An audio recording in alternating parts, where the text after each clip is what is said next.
जय हिंद साथियों, welcome to self study classes with Sumit Jain YouTube channel में आप सभी का स्वागत है। दोस्तों, आज हम पढ़ने वाले हैं एजुकेशन साइकोलॉजी। ठीक है, एजुकेशन साइकोलॉजी में आज हम इकाई 1 से पढ़ेंगे। आपका अध्ययन इकाई 1 से होगा, यानी कि शुरुआत से होगा। ठीक है, तो पूरा वीडियो आपको अवश्य देखना है और साथ ही इंस्टाग्राम से भी जुड़ सकते हैं। यहाँ व्हाट्सअप नंबर दिया है, तो कोई भी कहीं डाउट लगता है तो व्हाट्सअप से आपको जुड़ना है। ठीक है, फेसबुक में आपको जुड़ना है, सुमित जैन सर्च करना है और साथ ही दोस्तों आपको टेलीग्राम ग्रुप से अवश्य जुड़ना है।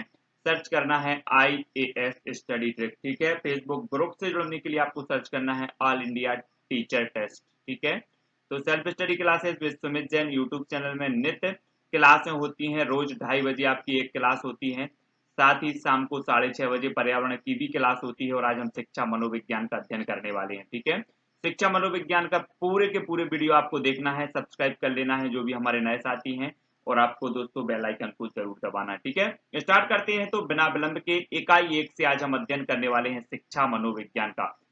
तो शताब्दियों पूर्व मनोविज्ञान को दर्शन शास्त्र की एक शाखा के रूप में जाना जाता था। सभी को पता है कि शताब्दियों पूर्व कोई मनोविज्ञान एक स्वतंत्र विषय नहीं था और इसे दर्शन शास्त्र के रूप में ही जाना जाता था। ठीक है, फिर मनोविज्ञान को स्वतंत्र विषय बनाने के लिए जो है इसे परिभाषित करना प्रारंभ किया गया। अब मनोविज्ञान को क्या करना प्रारंभ हो गया? स्वतंत्र विषय बनाने के लिए प्रयास चालू हो गए। और साइकोलॉजी शब्द की उत्पत्ति गैरेट के अनुसार ग्रीक, है ना, साइकोलॉजी यानी कि मनोविज्ञान शब्द की जो उत्पत्ति है वो गैरेट के अनुसार लैटिन भाषा या ग्रीक भाषा के दो शब्दों से साइकी प्लस लोगस से मिलकर हुई है। किससे हुई है? साइकी और लोगस। यहां से ये क्वेश्चन आपका बनता है, आपसे पूछा जाता है साइकोलॉजी शब्द की उत्पत्ति किन दो शब्दों से मिलकर हुई है, तब आपका साइकी धन लोगस ये विकल्प में होगा, उत्तर आपको लगाना। ठीक है, अब आपसे पूछा जाएगा कि एक किस भाषा के शब्द हैं, तो आपका उत्तर होगा ग्रीक या फिर लैटिन भाषा के। ठीक है, ये यहां से दो क्वेश्चन आपके कंप्लीट हो जाते हैं। अब यहां पर एक पूछा जाता है कि साइकी धन लोगस शब्द से जो उत्पत्ति हुई है साइकोलॉजी की, इसमें साइकी का अर्थ क्या है, तो आपका उत्तर होगा आत्मा, और लोगस का अर्थ क्या है, तो अध्ययन करना। ठीक है, तो इस प्रकार से आत्मा का अध्ययन करना, है ना। आत्मा शब्द को आधार मानकर 16वीं शताब्दी में सर्वप्रथम प्लेटो, अरस्तु और देकार्ते के द्वारा मनोविज्ञान को आत्मा का विज्ञान माना गया। काय का विज्ञान? अब यहां से एक क्वेश्चन पूछा जाता है दोस्तों कि मनोविज्ञान को आत्मा का विज्ञान किसने माना, तो प्लेटो ने, अरस्तु और देकार्ते ने। कब माना?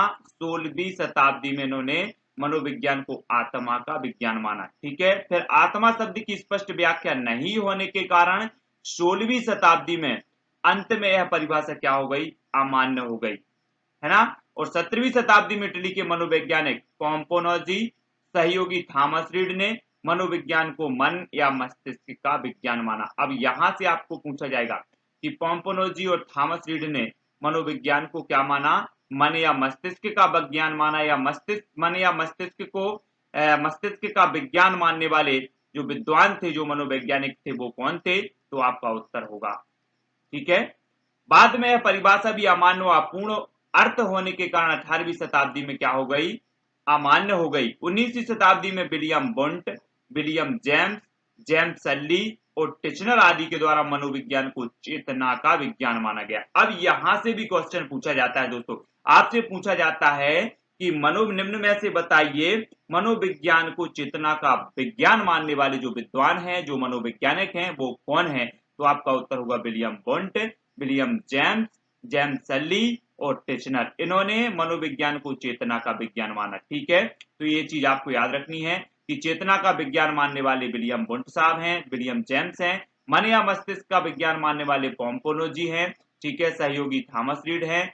और आत्मा का विज्ञान मानने प्लेटो, अरस्तु और देकार्ते हैं। तो ये तीन क्वेश्चन तो आपके यहां से बनते हैं जिनको आपको याद रखना है। ठीक है, आत्मा का विज्ञान, मन या मस्तिष्क का विज्ञान और चेतना का विज्ञान। ठीक है, यह परिभाषा भी अपूर्ण अर्थ होने के कारण क्या हो गई? अमान्य कर दी गई।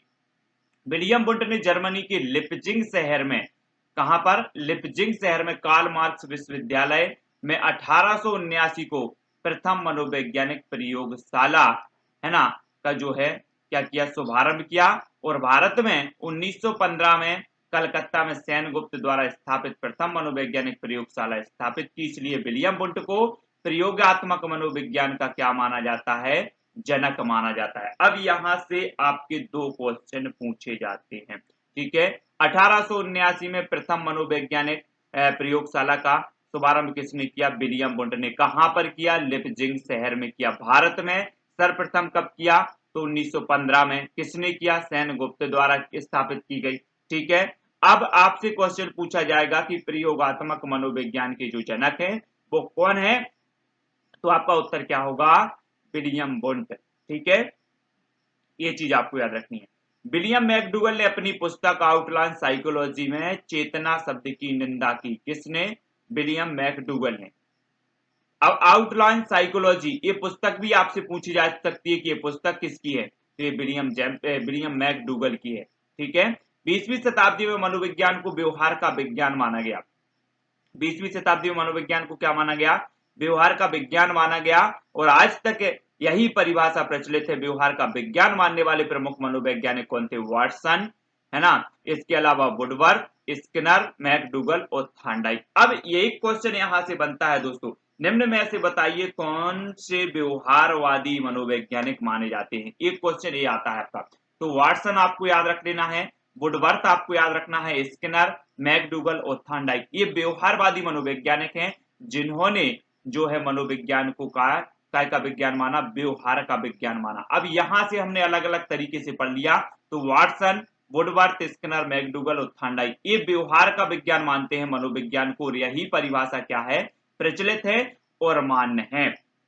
वाटसन का कथन, तो मुझे एक बालक दो, मैं उसे जो बनाना चाहूं वो बना सकता हूं, ठीक है। ये किसने कहा, वाटसन ने कहा। एक कथन पूछा जाता है हमेशा परीक्षाओं में कि ये किसने कहा कि तुम मुझे एक बालक दो, मैं उसे जो बनाना चाहता हूं वो बना सकता हूं, तो ये कहा वाटसन ने। ये चीज याद रखनी है। वुडवर्थ के अनुसार मनोविज्ञान ने सर्वप्रथम अपनी आत्मा का त्याग किया, फिर मन व मस्तिष्क का त्याग किया, फिर उसने अपनी चेतना का त्याग किया, और आज वर्तमान में मनोविज्ञान व्यवहार की विधि स्वरूप को स्वीकार करता है। तो आपसे पूछा जाता है सीधा सा कि मनोविज्ञान ने सर्वप्रथम अपनी आत्मा का त्याग किया, फिर मनो मस्तिष्क का किया, ये जो परिभाषा है ये किसने दी है, तो ये परिभाषा दी है वुडवर्थ ने, ठीक है। तो मुझे बालक दो, मैं उसे जो बनाना चाहता हूं वो बना दूंगा, ये किसने कहा है, ये परिभाषा किसने दी है, तो ये वाटसन ने दी है।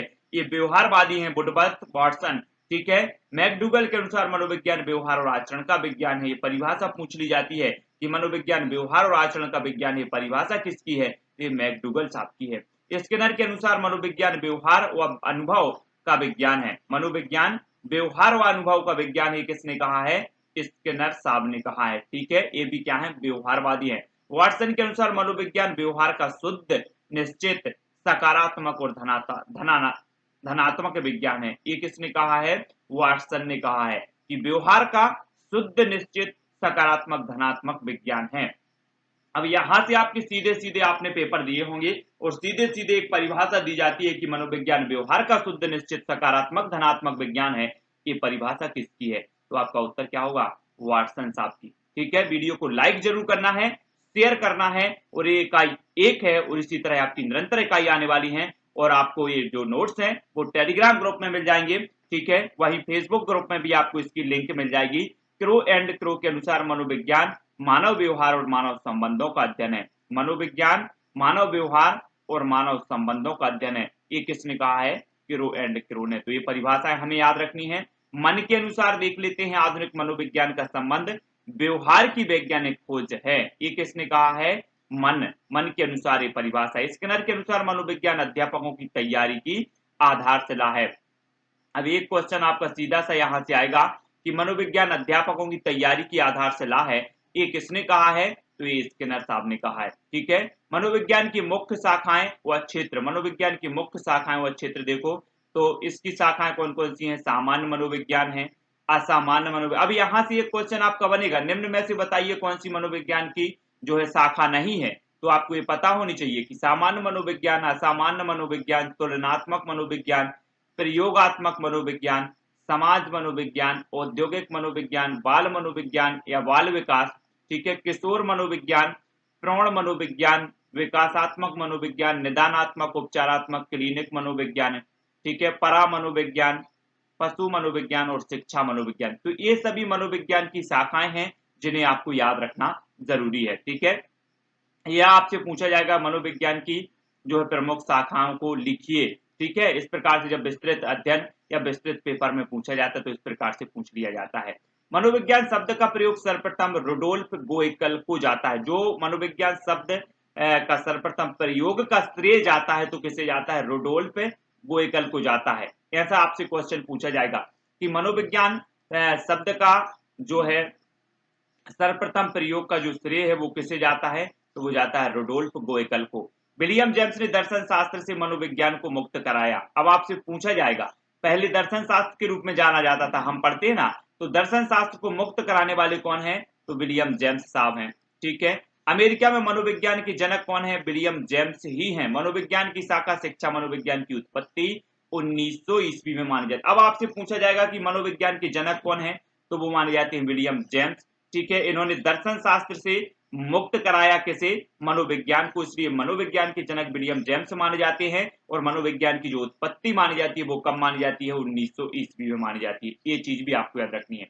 बाद में थांडाइक, जड़, टर्मन, फ्रॉवेल, हर्बल आदि के प्रयासों से 1920 में शिक्षा मनोविज्ञान को स्पष्ट स्वरूप प्राप्त हुआ। किसके? थांडाइक, जड़, टर्मन, फ्रॉवेल और हर्बल आदि के प्रयासों से।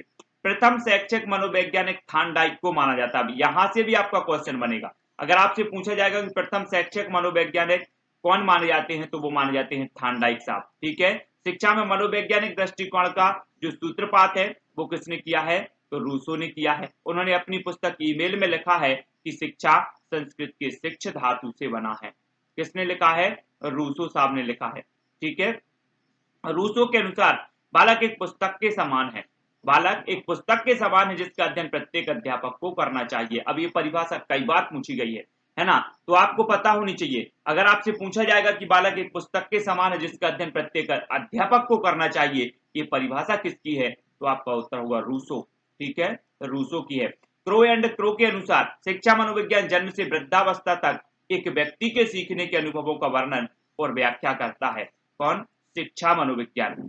फ्रॉवेल के अनुसार शिक्षा एक प्रक्रिया है। शिक्षा एक प्रक्रिया है जिसके द्वारा एक बालक अपनी जन्मजात शक्तियों का विकास करता है। ये फ्रॉवेल के रहे। स्किनर, मनोविज्ञान शिक्षा का आधारभूत विज्ञान है। स्किनर साहब, ये कई बार पूछी गई है परिभाषा, पूछी गई है कि मनोविज्ञान शिक्षा का आधारभूत विज्ञान है। ये परिभाषा किसकी है? तो स्किनर साहब की है। ट्रो के अनुसार देखो, शिक्षा मनोविज्ञान शैक्षणिक परिस्थितियों का मनोवैज्ञानिक दृष्टि से अध्ययन करता है। ठीक है, ये किसकी परिभाषा है? तो ट्रो महोदय की है। ठीक है, अब और भी देखते हैं दोस्तों। एजुकेशन शब्द की उत्पत्ति लैटिन भाषा के दो शब्दों से मानी जाती है। एजुकेशन यानी कि शिक्षा। ठीक है, इस एजुकेशन शब्द की उत्पत्ति किस भाषा से हुई है? तो लैटिन भाषा के दो शब्दों से हुई है, एडुकेयर और एडुकेयर। एजुकेयर और एडुकेयर, ये दो शब्दों से हुई है। ठीक है, जिसमें बात करें, एजुकेयर का अर्थ है पालन पोषण करना, है ना, और एडुकेयर का अर्थ क्या है? आगे बढ़ाना। तो ये चीज आपको पता होनी चाहिए। ठीक है, अर्थात मानव व्यवहार का अध्ययन कर उसमें परिवर्तन या परिमार्जन करना ही शिक्षा मनोविज्ञान है। ठीक है, ये देखना। शिक्षा मनोविज्ञान की प्रकृति देख लेते हैं। शिक्षा मनोविज्ञान की प्रकृति कैसी है? वैज्ञानिक है, सभी को पता है ना। इनमें नियम और सिद्धांत का प्रयोग किया जाता है। किसी भी वैज्ञानिक पद्धति में हम उसका अध्ययन करते हैं जिसका निरीक्षण किया जा सकता है। अतः शिक्षा मनोविज्ञान व्यवहार का अध्ययन करता है जिसका कि निरीक्षण किया जा सकता है। शिक्षा मनोविज्ञान व्यक्ति के व्यवहारात्मक पक्ष का शैक्षणिक परिस्थितियों में अध्ययन करता है। व्यवहारात्मक पक्ष का शिक्षा मनोविज्ञान व्यक्ति के व्यवहार का वैज्ञानिक अध्ययन करता है। शिक्षा मनोविज्ञान एक सकारात्मक विज्ञान है या विधायक विज्ञान है जो शिक्षा के कब, कैसे और कहां आदि प्रश्नों के उत्तर पर ध्यान केंद्रित करता है। शिक्षा मनोविज्ञान अतीत की अपेक्षा वर्तमान की घटनाओं से क्या और क्यों, कैसे से संबंधित है। इसके नियम और सिद्धांत सार्वभौमिक होते हैं। इसके द्वारा भविष्यवाणी की जा सकती है। तो दोस्तों, यहां पर हमने शिक्षा मनोविज्ञान की प्रकृति को जाना। अब यहां से देखना कि यहां से आपकी अगर बहुविकल्पीय प्रकार के प्रश्न पूछे जा रहे हैं तब भी क्वेश्चन बनेंगे, और आपसे पूछा जा रहा है विस्तृत अध्ययन, जैसे आप बीएड कर रहे हैं, डीएड कर रहे हैं जिसमें शिक्षा मनोविज्ञान है, तो आपसे पूछा जाता है कि शिक्षा मनोविज्ञान की प्रकृति लिखिए। प्रकृति क्या है? इस प्रकार से आपको लिखने को बोला जाता है। तो इस प्रकार से आप 8, 9, 10 पॉइंट में इसकी प्रकृति को लिख सकते हैं। शिक्षक के लिए शिक्षा मनोविज्ञान की उपयोगिता। अब शिक्षक के लिए देखो कैसे, स्वयं को पहचानने में सहायक है शिक्षक के लिए, बालक को पहचानने में भी सहायक है, शिक्षक के दृष्टिकोण को उन्नत व व्यापक बनाने में सहायक है, किसी भी प्रकार की कक्षा में शैक्षणिक प्रस्तुतियां जागृत करने में सहायक है, बालकों के प्रति प्रेम, सहानुभूति, समदृष्टि भाव अपनाने में भी सहायक है। ठीक है, बालकों के चहुमुखी विकास के लिए उचित शिक्षक विधियां अपनाने में भी सहायक है, बालकों को अभिप्रेरित करते हुए उनमें रुचि जागृत करना, मूल्यांकन की नई नई विधियों का प्रयोग करना, ये सारी की सारी क्या है, ये शिक्षक के लिए शिक्षा मनोविज्ञान की क्या होती है, उपयोगिता होती है। तो आपसे अलग अलग प्रकार के प्रश्न पूछे जाएंगे दोस्तों। यहां से एक बार फिर से हम मोटा मोटा आपसे पढ़ ले रहे हैं कि जो कि आपको याद रह सके। शिक्षा मनोविज्ञान के बारे में जो अपनी इकाई 1 थी वो यहाँ पर कंप्लीट होती है, और जितने भी क्वेश्चन यहाँ से बन सकते हैं उनके बारे में पढ़ा कि सर्वप्रथम दर्शन शास्त्र के रूप में इसे जाना जाता था, बाद में इसे स्वतंत्र विषय बनाने के लिए जो है परिभाषित किया जाने लगा, और साइकोलॉजी शब्द की जो उत्पत्ति गैरेट के अनुसार ग्रीक लैटिन भाषा के साइकी और लोगस से मिलकर हुई है। साइकी का अर्थ होता है आत्मा और लोगस का अर्थ होता है अध्ययन करना। ठीक है, और आत्मा शब्द को आधार मानकर 16वीं सदी में सर्वप्रथम प्लेटो, अरस्तु, देकार्ते के द्वारा मनोविज्ञान को क्या माना गया, आत्मा का विज्ञान माना गया। ठीक है, और ये जो परिभाषा थी वो क्या थी, अमान्य हो गई। फिर 17वीं शताब्दी में मन या मस्तिष्क का विज्ञान मानने वाले पोम्पोनो जी और थॉमस रीड थे। ठीक है, बाद में ये परिभाषा भी अमान्य हो गई। फिर 19वीं शताब्दी में William Wundt, William James, James सली टिशनर आदि के द्वारा इसे चेतना का विज्ञान माना गया। ठीक है, फिर ये भी परिभाषा क्या हो गई, अमान्य हो गई। और प्रयोग, जो मनोवैज्ञानिक प्रयोगशाला स्थापित की गई जर्मनी के लिप्जिंग शहर में विलियम वुंट के द्वारा 1879 में, और भारत में 1915 में कलकत्ता में सेनगुप्त के द्वारा स्थापित की गई। उसके बाद विलियम वुंट को प्रयोगात्मक मनोविज्ञान का जनक माने जाने लगा, और विलियम मैकडूगल ने अपनी पुस्तक आउटलाइन साइकोलॉजी में चेतना शब्द की क्या कर दी, निंदा की। और बाद में मनोविज्ञान को व्यवहार का विज्ञान मानने वाले जो विद्वान थे वो थे वाटसन, वुडवर्थ, स्किनर, मैकडूगल व थांडाइक। ठीक है, तो इतनी चीजें हमें याद रखनी है, कुछ परिभाषाएं हैं उनको भी याद रखनी है। वीडियो कैसा लगा फटाफट से जल्दी जल्दी से कमेंट में लिखना है, क्योंकि शिक्षा विज्ञान का जो शिक्षा मनोविज्ञान का जो आपका कोर्स है वो कंप्लीट होगा, चाहे आप बीएड कर रहे हैं, डीएड कर रहे हैं, विस्तृत अध्ययन कर रहे हैं, या फिर आप बहुविकल्पीय प्रकार के टीचर टेस्ट की तैयारी कर रहे हैं, उसके लिए सबसे महत्वपूर्ण होगा आपको नोट्स प्राप्त करना है तो व्हाट्सएप से भी आप जुड़ सकते हैं, टेलीग्राम ग्रुप से आपको जुड़ना है IAS स्टडी ट्रिक, और मैंने एक फेसबुक ग्रुप भी बनाया है जिसमें आपको इसकी लिंक मिलेगी। फेसबुक ग्रुप में आपको फेसबुक में सर्च करना है ऑल इंडिया टीचर टेस्ट। ठीक है, बाय सुमित जैन आपको सर्च कर लेना है, उस ग्रुप से भी आपको जुड़ जाना है। MP टेट, रीट, CTET और जो भी टेट एग्जाम की तैयारी कर रहे हैं, बीएड की कर रहे हैं, डीएड की कर रहे हैं, इससे संबंधित जो भी परीक्षाएं उनकी कर रहे हैं, तो वीडियो आपके लिए बहुत ही महत्वपूर्ण है। और निरंतर आपकी रोज 2:30 बजे क्लास होगी। ठीक है, रोज दोपहर 2:30 बजे, तो सभी लोग जुड़े रहें, वीडियो को लाइक और शेयर अवश्य करते रहें। आज की वीडियो के लिए दोस्तों बस इतना ही, कमेंट के माध्यम से जरूर बताना कि वीडियो कैसा लगा। जय हिंद।